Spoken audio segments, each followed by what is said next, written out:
पैसे लावायला सरकारकडे पैसे आहेत, याकडे कसं बघता? हा विरोधाभास वाटतो तुम्हाला? हा सरकारचा चिंधीचोरपणा आहे.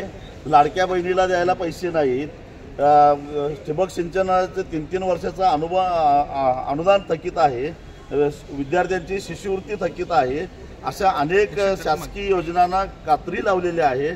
आणि ज्याची कुणी मागणी केलेली नाही, ज्यांनी साधं निवेदन दिलेलं नाही, असा 86,000 कोटी रुपयाचा शक्तीपीठ महामार्ग मात्र करायचा घाट घातलेला आहे.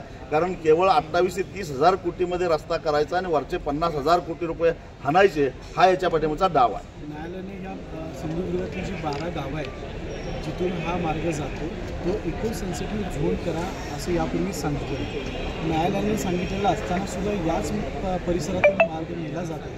हा न्यायालयाचा अवमान नाही, सरकार निश्चितच न्यायालयाचाही अवमान आहे. आणि गरज बसली तर आम्ही हरित लवादाकडे सुद्धा दाद मागणार आहोत.